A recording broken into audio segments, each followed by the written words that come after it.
कथाक्रम में श्री ऋषभदेव जी का पावन चरित्र गाया है। आहा हा, ऋषभदेव जी जैसे महात्मा क्या कहना। ये वही ऋषभदेव जी हैं जिनसे जैन धर्म का प्रादुर्भाव भया। ऋषभदेव जी महाराज से जैन धर्म हुआ। श्री ऋषभदेव जी महाराज परमहंस की गति पर पहुंच गए। अपने बड़े पुत्र भरत को राजपाट दिया। ये वही भरत जिनके नाम से हमारे देश का नाम भारत पड़ा। इन्हीं भरत में इतनी ताकत के बचपन में खेल खेल में ही ये सिंहों के दांत गिन लेते थे। ऋषभदेव जी महात्मा बन गए, अपने पुत्र भरत को राजा बना दिया। महात्मा बने तो सिद्धियां आने लगी। इन्होंने विचार किया कि अगर सिद्धियों को पकड़ेंगे तो लक्ष्य से भटक जाएंगे, क्योंकि मान बढ़ाई जब से आई लगन राम से छूटी, और स्वामी स्वामी सुनन लागे सो किस्मत उनकी फूटी। हाँ, जिस व्यक्ति की मान बढ़ाई आती है वो फिर उसी में फंस जाता। हमारे गुरुजी बहुत ऊंची बात कहते थे, आप लोगों के ज्ञान की बात है। जितना नाम बढ़े, जितना पद बढ़े, जितना पैसा बढ़े, उतना ज्यादा भजन बढ़ा देना चाहिए। अभिमान नहीं आएगा, विनाश नहीं होगा।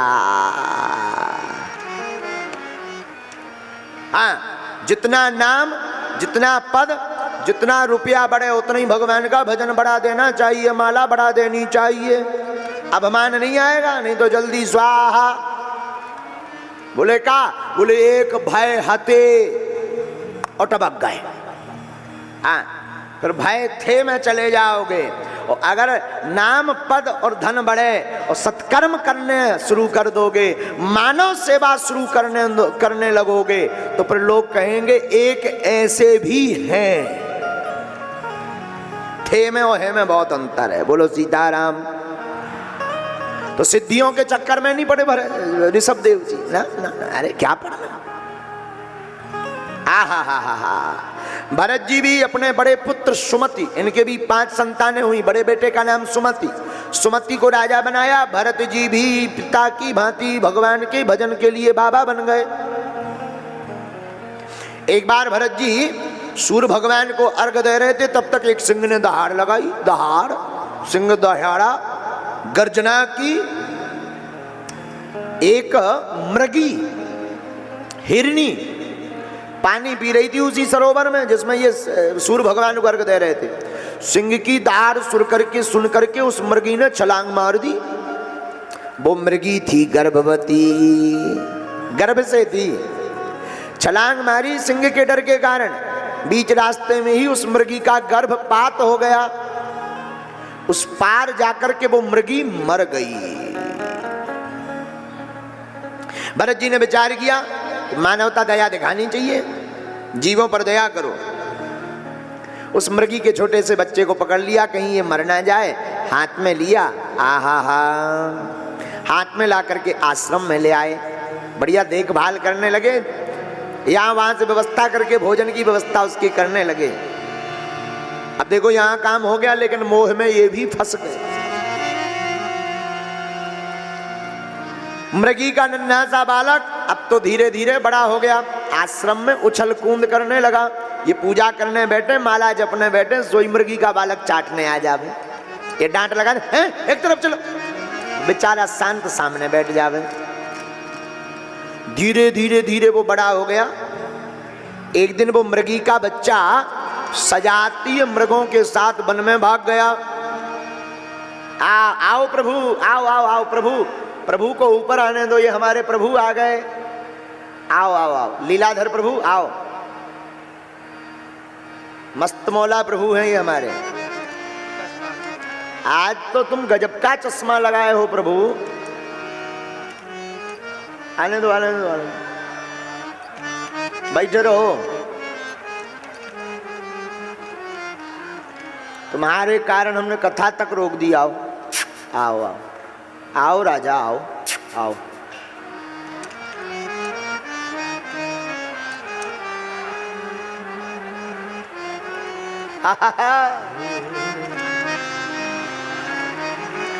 देखो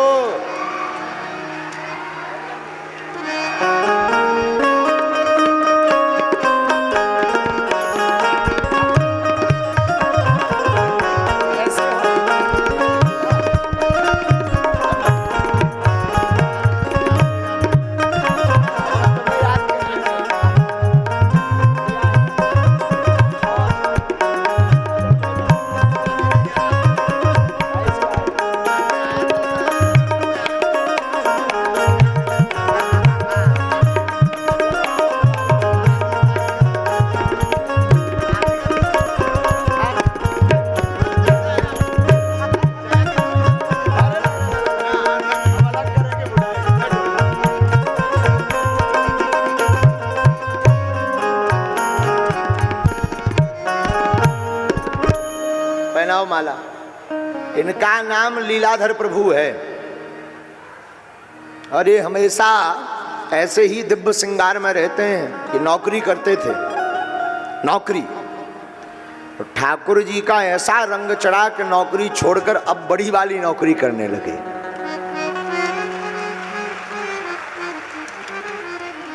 और ऐसे ही ये दिव्य श्रृंगार कर, देखो क्या गजब का चश्मा वस्मा लगाए। नौकरी में ये ठाट बाट थोड़ी होते। और प्रभु एक बात और है, बागेश्वर धाम की कथा सिर्फ तुम्हारे लिए रुकती है, बाकी नौकरी वालों के लिए नहीं रुकती है। ओ, ये गजब के लीलाधर प्रभु। मेरे गुरुवर तेरी नौकरी सबसे बढ़िया है, सबसे खरी। ओ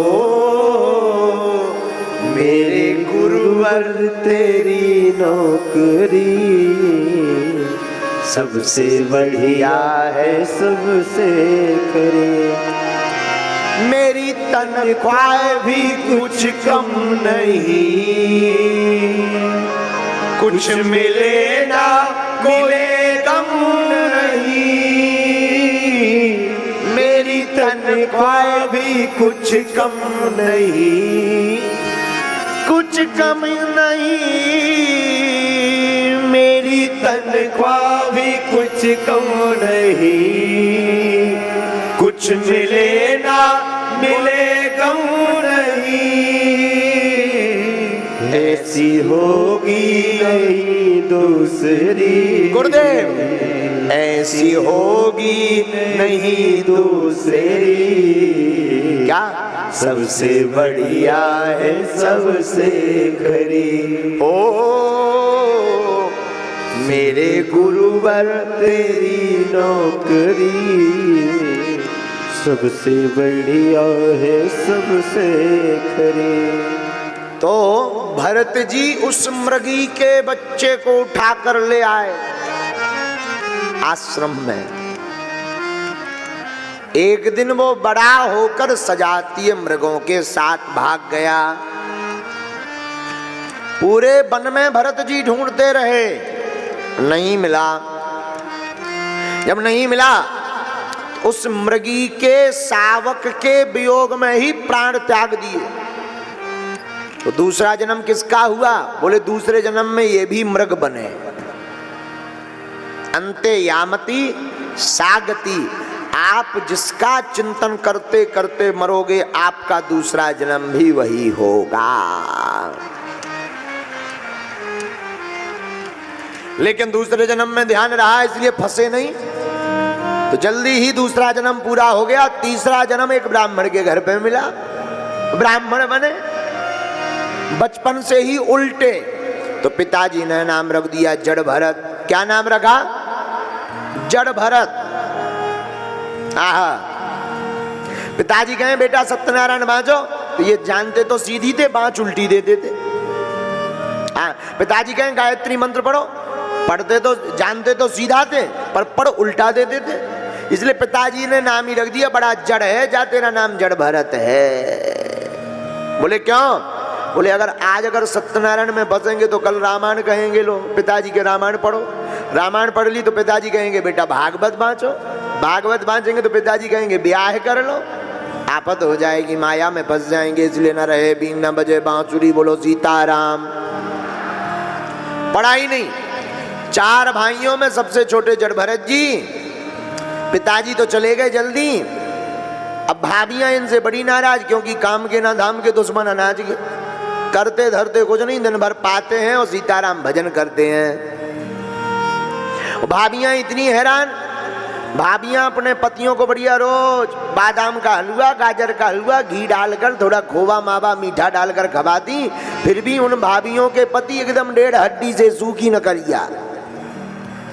और इनको सूखी रोटी देती हैं, कुछ नहीं ठीक ठाक देती, फिर भी ये 2.5-3 क्विंटल के।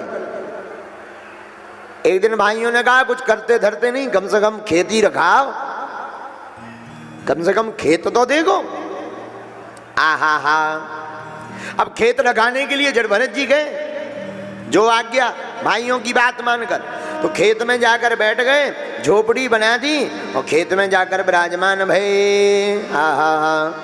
बगल वाला एक किसान गाय माता को लट्ठ से पीट रहा था, भगा रहा था। उसके खेत में गाय आ गई थी। तो इन्होंने कहा क्या हुआ भैया, हमारे खेत में गाय आ गई, हम भगा रहे हैं महाराज जी।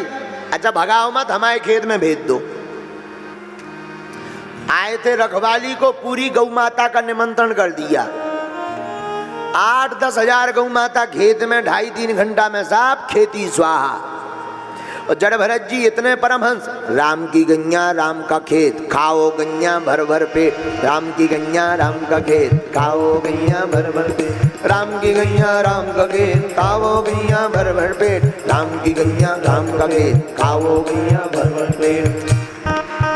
पूरी गौ माता को, आओ गौ माता आप भी राम के राम का खेत। एक रात में ही पूरी महाभारत सी हो गई। पूरी महाभारत। सुबह भाई जब भाई देखने आए कि चलो खेती रखी होगी, रखवाली ठीक होगी, भाई बैठा है। जब सुबह उनके भाई वापस आए तो 400-500 गैया बीच में बैठी रहे, मस्त आनंद से बढ़िया पागुर लेती हुई। ये क्या है भैया? कुछ नहीं, गौ माता हैं जिनके पीछे गोपाल भागे। अरे गोपाल तो ठीक है, जो बताओ भाई खेती बर्बाद क्यों करवा दी? भैया हमने नहीं की, गाय माता का 1-1.5 घंटा के लिए निमंत्रण कर दिया था। इतने नाराज भय भाई कि तुम किसी काम ही के नहीं, भगो यहाँ से।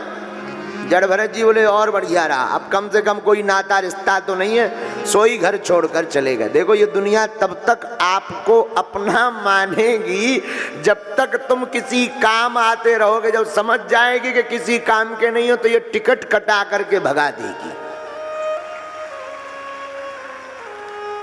आगल पागल लड़का के लिए माताजी थोड़ा जरूर चिंता करती हैं कि कहाँ गया, आया नहीं, बाकी और नहीं करते हैं। भग गया तो ठीक है, एक आपद भी मूड से गई। बोलो सीताराम। बन जाते हैं लाखों रिश्ते जब पैसा पास होता है, टूट जाता वो रिश्ता गरीबी में जो सबसे खास होता है।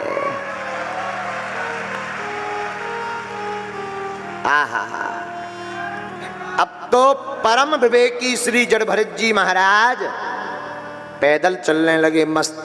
मुझे मेरी मस्ती कहाँ लेके आई, मुझे मेरी मस्ती प्रभु जी कहाँ लेके आई। जहाँ मेरे अपने सिवा कुछ नहीं है, जहाँ मेरे अपने सिवा कुछ नहीं है, मुझे मेरी मस्ती वहाँ लेके आई। मुझे मेरी मस्ती वहाँ लेके आए। तो जड़ भरत जी महाराज मस्ती में मस्त। उसी समय एक चोरों के सरदार के कोई संतान नहीं हो रही थी, तो उसने काली माता को मन्नत की कि अगर संतान होगी तो हम एक मानव की बलि चढ़ाएंगे। भगवान की कृपा से पुत्र हो गया। अब मानव की बलि किसकी चढ़ावे? तो चोरों को कहा जो पागल आगल मिले उसी को पकड़ लाओ। तो और तो कोई मिला नहीं, जड़ भरत जी ही फंस गए राउंड में। और दुनिया वालों को प्रभु का प्रेमी पागल ही नजर आता है। हाँ, दुनिया वाले जो होते हैं, अच्छा, लेकिन जो प्रभु के प्रेमी होते हैं उन्हें दुनिया पागल नजर आती है। हाँ, हम कहिए, ये देखो कितना अद्भुत संयोग है। हाँ, हम एक बार मुंबई गए, तो एक मुंबई में एक बहुत अमीर आदमी, हमारे शिष्य हैं, बहुत अमीर आदमी, बोले गुरुजी आइए। हमने कहा ठीक है आएंगे। पहुंचे, बढ़िया उन्होंने स्वागत किया, आइए आइए बैठिए। हम बैठे और उन्होंने, हमें पता नहीं प्रयोजन इसलिए बुलाया था, बाद में समझ में आया प्रयोजन। उनकी एक बच्ची थी, पहले वो फिल्मों में काम करती रही, बाद में उसको ऐसा रंग भगवान की कथा का चढ़ा के सब छोड़ छाड़ के दिन रात हरे कृष्णा कृष्णा कृष्णा हरे हरे। तो बोले महाराज जी ये बिटिया पागल हो गई। हमने कहा अरे यार बुलाओ, हम देखते हैं, प्रार्थना करते हैं हनुमान जी से। हमने अपना बाई में सिस्टम मिलाया और उसमें लिख करके आया कि ये तो कोई पागल नहीं है।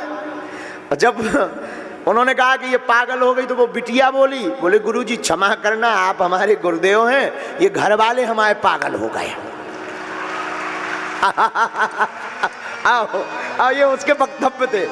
हमने कहा मतलब हम समझे नहीं। बोले जब देखो हमारे पीछे पड़े रहते हैं, अब हम पूजा ही तो कर रहे हैं, क्या कर रहे हैं, कहीं जा रहे हो, पार्टी कर रहे हो, विदेश जा रहे हो, कुछ उल्टा कर रहे हो, भगवान की भक्ति कर रहे हैं, ये पगले आ गए पीछे पड़े हमारे।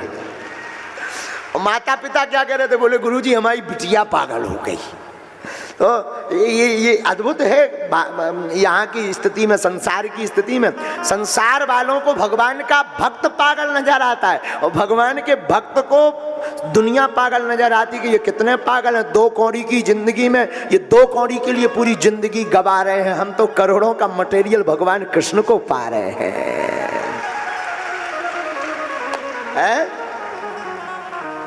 भक्त ऐसे होते हैं। जड़ भरत जी प्रायः पागल नजर दिखे पर थे नहीं, तो चोरों ने जो है जाल डाला कि चलो हमारे साथ। जड़ भरत जी बोले चलो, लिबा गए, बढ़िया चकाचक रबड़ी मालपुआ खवाया। तो जड़ भरत जी ने कहा कि बड़ा स्वागत हो रहा है, आज तक नहीं हुआ, घर में नहीं हुआ इतना तो स्वागत। और एक बात बड़ी वैदुष्य पूर्वक हम आपको निवेदन करें, भगवान के 2 मुख हैं। कितने मुख हैं? 2। कौन कौन? एक अग्नि मुख, दूसरा ब्राह्मण मुख। अग्नि मुख में होता है स्वाहा, ब्राह्मण मुख में होता है आहा। तो जब घी से लपलपाता हुआ बढ़िया चकाचक मालपुआ ब्राह्मण के मुख से होते हुए पेट में जाता है, और जब ब्राह्मण अपने उदर पर हाथ फेर कर कहते हैं आहा, तो किसी ने भगवान से पूछा कि आपको कौन सा मुख प्रिय है, स्वाहा की आहा? भगवान बोले जो आनंद आहा में है वो उतना स्वाहा में नहीं है। हाँ, ये हम नहीं कह रहे हैं, वेद कह रहा है। श्लोक पढ़िएगा, ब्राह्मणोस मुखमासीद बाहु राजन्य कृता उरु तदुद्वैस्या पदाभ्याग शूद्रो अजायता। वेद का मंत्र है। भगवान कहते हमारा एक मुख ब्राह्मण है और एक मुख अग्नि मुख है। तो जब जड़ भरत जी को चकाचक घी से लपलपाता हुआ मालपुआ पवाया, तो जड़ भरत जी बोले आहा। तो फिर धीरे से चोर बोले कुछ देर में होगा स्वाहा, क्योंकि बलि चढ़नी है तुम्हारी। बोले इसीलिए मालपुआ खवा रहे, तो बोले क्या फ्री में खवा रहे? जैसे मालपुआ तुम लपालप 20-25 सटका गए, वैसे ही गला कटना है। जड़ भरत जी ने विचार किया, चूंकि जड़ भरत जी ब्रह्म ज्ञानी, नैनम छिंदति शस्त्राणि नैनम दहति पावका न चैनम कलेद्यन्त्यापो न सोख्यति मारुतः। आत्मा को न कोई काट सकता, न मार सकता, न जला सकता, न कोई बहा सकता। माया मरी न मन मरा, मर मर जाए शरीर, आशा तृष्णा ना मरी, कह गए दास कवि।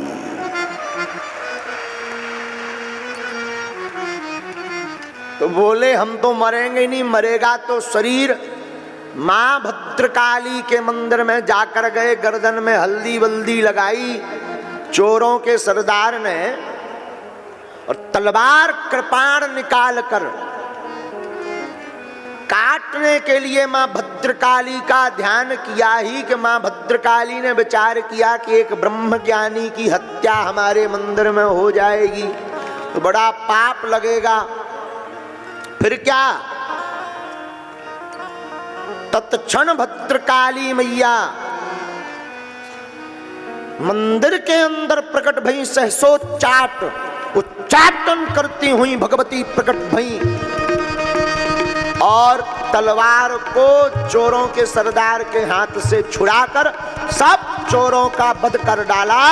मां भगवती अपने खप्पर को भर करके वरद हस्त के रूप में जड़भरत जी के सन्मुख प्रकट हो गई।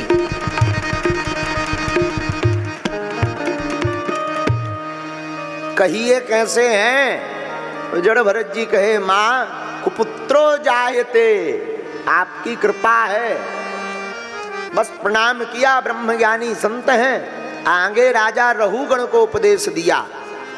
इस कथा का आशय भागवताकार ने क्या कहा भागवत में? एक मृगा के संग ते भरत धरी मृग दे, और तुलसी उनकी कौन गति, जो घर घर करत स्नेह है। कितनी अच्छी बात लिखी। एक मृग के संग के कारण मृग का चिंतन करते करते भरत जी मरे तो दूसरा जन्म मृग का होना पड़ा। अब तुलसीदास जी कहते भैया अब उनकी क्या गति होगी जो घर घर इलू इलू कर रहे हैं, जो घर घर प्यार कर रहे हैं, उनकी क्या गति होगी? अरे बोले उनकी गति नहीं, उनकी दुर्गति होगी। गति नहीं, दुर्गति।